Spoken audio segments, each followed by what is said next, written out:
Welcome student. तो स्वागत है दोस्तों आज के इस वीडियो में आप सभी लोगों का। जैसा कि कक्षा 10 वालों का एग्ज़ाम हो चुका है विज्ञान का, तो आज उनका विज्ञान का एग्ज़ाम था। तो आज हम इस विज्ञान के क्वेश्चन को थोड़ा पेपर को हल करने वाले हैं।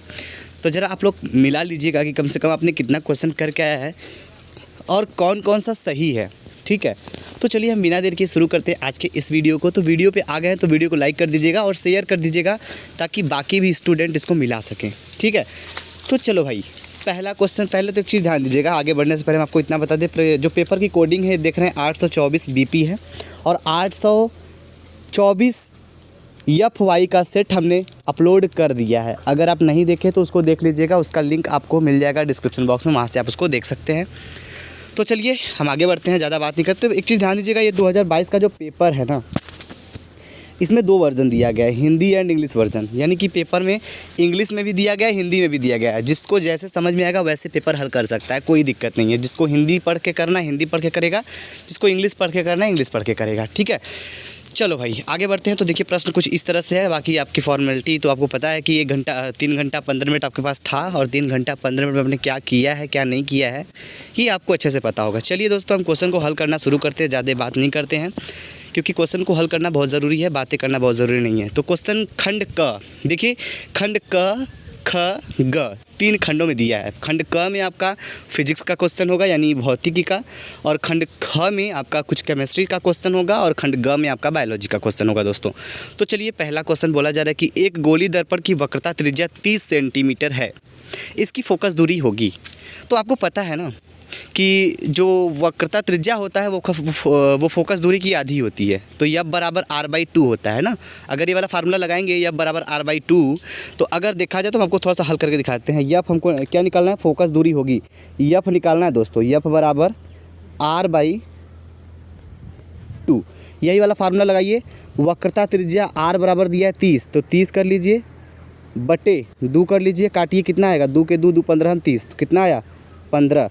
आपका कोई इसमें 15 ऑप्शन है जो मैच कर रहा है, तो देखिए ये वाला ऑप्शन यानी कि ऑप्शन नंबर 2 15, तो ये आपका सही हो जाएगा। ठीक है, चलिए आगे बढ़ते हैं। ख वाले प्रश्न में, किसी वस्तु का आभासी सीधा और बड़ा प्रतिबिंब प्राप्त करने के लिए वस्तु को उत्तल लेंस के सामने रखते हैं। कहाँ रखा जाएगा बाबू, आपका ऑप्शन दिए गए हैं। लेंस के मुख्य फोकस पर, मुख्य फोकस की फोकस दूरी के दुगनी दूरी पर, या फिर अनंत पर, या फिर लेंस के प्रकाशिक केंद्र और किस पे, प्रथम फोकस के बीच में। तो आपको ये क्वेश्चन करना होगा। तो इसमें से आपने जो भी किया होगा टिक बहुत अच्छा किया होगा, तो इसका सही उत्तर आपका हो जाएगा जो कि क्या है, ये आपका हो जाएगा ऑप्शन नंबर 4, यानी कि ये आपका सही है। ठीक है, चलिए आगे बढ़ते हैं। नेक्स्ट क्वेश्चन ध्यान दीजिएगा, प्रश्न संख्या ग में वैद्युत ऊर्जा का मात्रक है। वैद्युत ऊर्जा का मात्रक क्या है, तो वैद्युत ऊर्जा का मात्रक जो है पहला दिया है वाट है, दूसरा दिया है वोल्ट है, वाट है, किलोवाट है, किलोवाट घंटा है। तो वैद्युत ऊर्जा का जो मात्रक होता है दोस्तों, वो सही उत्तर इसका होगा चौथा नंबर, यानी कि किलोवाट घंटा। किलोवाट घंटा जो होता है यही होता है क्या, वैद्युत ऊर्जा का मात्रक होता है। आइए हम बात करते हैं नेक्स्ट क्वेश्चन के बारे में। तो अगले क्वेश्चन को देखिए, घ वाले क्वेश्चन में क्या बोला जा रहा है। इसमें बोला जा रहा है कि विद्युत धारा का मापन करते हैं। तो विद्युत धारा का मापन किस में करते हैं, विद्युत जनित्र द्वारा करते हैं, या फिर धारा मापी द्वारा करते हैं, या फिर अमीटर द्वारा करते हैं, या फिर विद्युत मोटर द्वारा करते हैं। तो इसका जो सही विकल्प होगा दोस्तों ये होगा आपका ऑप्शन नंबर, कौन सा सही है, इसका ऑप्शन नंबर सही है जो वो आपका है ऑप्शन नंबर 3, यानी अमीटर द्वारा। विद्युत धारा का जो मापन करते हैं वह अमीटर द्वारा हम करते हैं। चलो भाई, तो ये तो फिजिक्स का ख़त्म हो गया। अब थोड़ा सा केमिस्ट्री में चलते हैं। तो चलो भाई केमिस्ट्री में आते हैं। तो केमिस्ट्री का पहला क्वेश्चन है, खंड ख है। तो देखिए इसमें बोला जा रहा है क्या, कार्बन परमाणु की संयोजकता है। कार्बन परमाणु की संयोजकता कितनी होती है आपको पता है, 2 3 4 5 सब कुछ दिया गया है। तो कार्बन की जो कार्बन होता है, वो कार्बन का परमाणु संयोजकता जो होता है वो 4 होता है। ठीक है, कार्बन की वैलेंसी कितनी होती है, 4 होती है।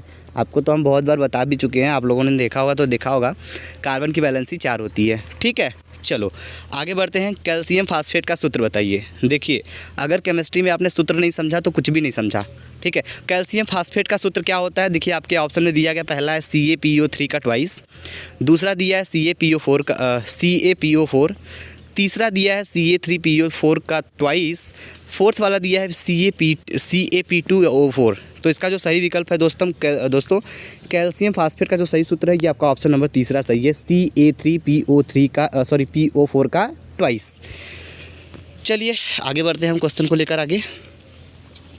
तो ये क्वेश्चन क्या है, रासायनिक समीकरण। ये रासायनिक समीकरण दिया गया है, जली है और क्या है BaCl2 जली प्लस H2SO4 भी जली है और मार्क ऑफ रिएक्शन दिया है BaSO4, ठीक है, और ट्वाइस HCl। तो ये बताइए हमको कि इसमें कौन सी अभिक्रिया है, योगात्मक है, निराकरण है या फिर अवक्षेपण प्रक्रिया, इनमें से कोई नहीं। तो इसमें से ये जो अभिक्रिया है दोस्तों ये योगात्मक अभिक्रिया है, ठीक है, क्या है, योगात्मक अभिक्रिया होगा। चलिए आगे बढ़ते हैं हम नेक्स्ट क्वेश्चन पे आते हैं। तो खंड ग में देखिए ये बायोलॉजी का क्वेश्चन है, ध्यान दीजिएगा। बायोलॉजी वाले मतलब हाई स्कूल में तो बायोलॉजी पढ़ना पड़ता है थोड़ा बहुत। तो देखिए इसमें बोला जाए कि क्लोरोफिल अवशोषित करता है। तो क्लोरोफिल क्या अवशोषित करता है दोस्तों, ठीक है। तो देखो इसमें बहुत सारे बच्चे कन्फ्यूज़ हो जाएंगे। जल भी दिया गया है, ऑक्सीजन भी दिया गया है, खनिज लवण भी दिया गया है, प्रकाश भी दिया गया है। तो इसका सही उत्तर है जो क्लोरोफिल अवशोषित करता है ना वो प्रकाश ऊर्जा को अवशोषित करता है, और प्रकाश ऊर्जा को अवशोषित करके किस में परिवर्तित कर देता है, जल और ऑक्सीजन में, ठीक है। तो अवशोषित करने की बात है तो अवशोषित करता है क्या, ये प्रकाश ऊर्जा अवशोषित करता है। अवशोषित करने के बाद किस में परिवर्तित कर देता है, जल में परिवर्तित कर देता है और ऑक्सीजन में। यानी आपका जो सही विकल्प होगा ये ऑप्शन नंबर थर्ड सही होगा, प्रकाश को अवशोषित करता है। जितना पूछा जा रहा है बस उतना ही जवाब दीजिएगा, ठीक है। चलिए ख वाले प्रश्न चलते हैं। जैव विकास का सिद्धांत प्रतिपादित करने वाले वैज्ञानिक का नाम बताइए। तो जीव विज्ञान का जो सिद्धांत प्रतिपादित किए हैं उस वैज्ञानिक का नाम क्या है। चलिए दिए गए हैं भाई, ग्रेगर मेंडल दिए गए हैं, जगदीश चंद्र बोस दिया गया है, हरिगोविंद खुराना है, और पहला ऑप्शन है चार्ल्स डार्विन। तो इनका जो सही उत्तर होगा डार्विन जी है भाई। तो ऑप्शन नंबर आपका पहला सही होगा, चार्ल्स डार्विन है, जो कि जैव विकास का सिद्धांत प्रतिपादन करने वाले यही है। आगे बढ़ते हैं क्वेश्चन संख्या ग में।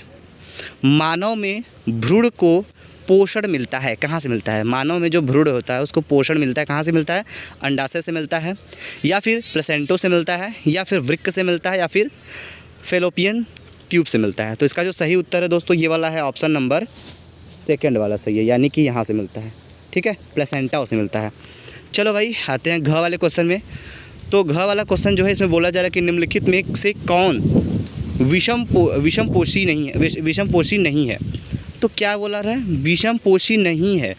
तो इसमें विषमपोषी सभी हैं लेकिन एक ऐसा है जिसमें विषमपोषी नहीं है, यानी कि ऑप्शन नंबर ये, ठीक, क्लियर हो गया। चलिए तो उम्मीद करेंगे कि आपको ये सारा क्वेश्चन समझ में आया होगा। फटाफट वीडियो को लाइक करिए और शेयर करिए ताकि बाकी लोग भी इस क्वेश्चन को मिला सके। और हाँ, जो भी 4 नंबर 2 नंबर 7 नंबर के क्वेश्चन थे उसको तो आपने किया होगा, उसको बताने की ज़रूरत नहीं है क्योंकि वो लॉन्ग टाइप का क्वेश्चन है, उसको डिस्कस करने के लिए टाइम थोड़ा कम है। चलिए तब हम आगे डिस्कस करते हैं, बाकी सभी लोग वीडियो को शेयर कर दीजिएगा। Thank you so much video देखने के लिए। जय हिंद, जय भारत।